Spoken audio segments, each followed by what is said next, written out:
Mies van der Rohe, who slammed like a gray-suited iceberg into Edith Farnsworth's life on that chilly Chicago night, had traveled a sinuous and improbable path from Aachen, Germany, to the cozy intimacy of a Gold Coast dinner party.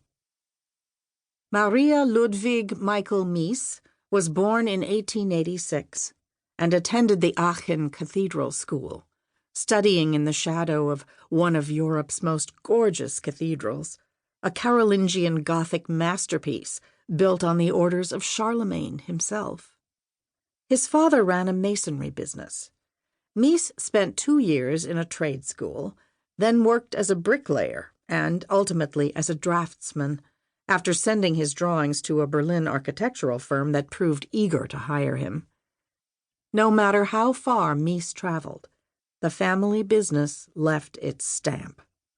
For all his life, Mies admired his brother Ewald, a master stonemason who took over the business from their father, and Mies frequently quoted his father, invoking the stonemason's obsession with detail. Why should we toil and sweat over artistic details at the top of a cathedral spire, one might ask, when literally no one can see the work up there?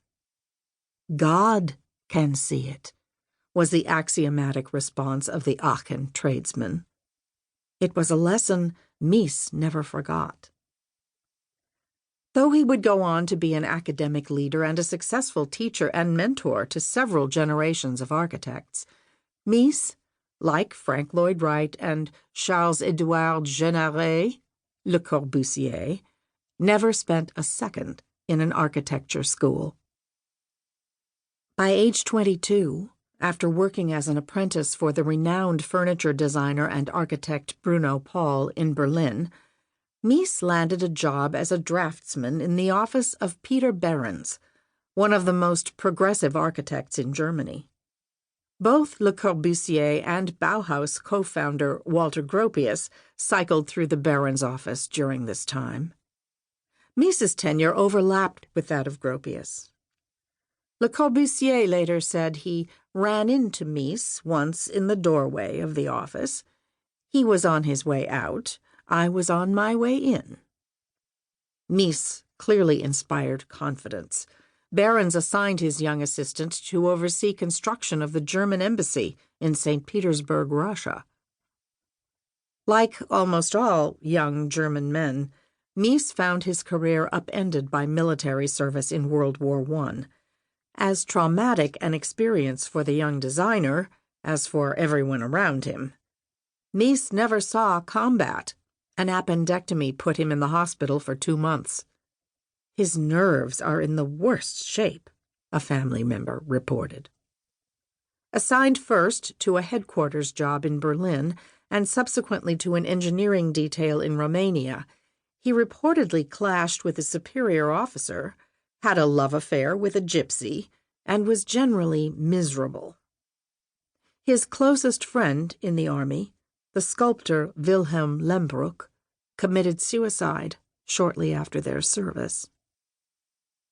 Rebounding from what has been alternately described as a nervous breakdown or a crisis of professional confidence, Mies embarked on a career as a solo practitioner after the war. Initially, he designed homes for wealthy patrons he met as an up-and-coming young architect. According to his oldest daughter, Georgia, Mies cut a dashing swath through Berlin society. My father, tall, quite slender, with an imperial stride, his head always raised high, looked like a Spanish grandee or a Brazilian hacienda owner. An Arbeiter elegantiarum, judge of taste and etiquette, always dressed to the nines. He basically lived above his means his entire life. In that milieu, he met his future wife, Adele Ada Brunn, the beautiful brown-haired daughter of a wealthy industrialist. The 25-year-old Mies courted her passionately. I want to love you with my hot young heart. Fathered 3 daughters in 3 years, and just as quickly demonstrated his impatience with domestic life.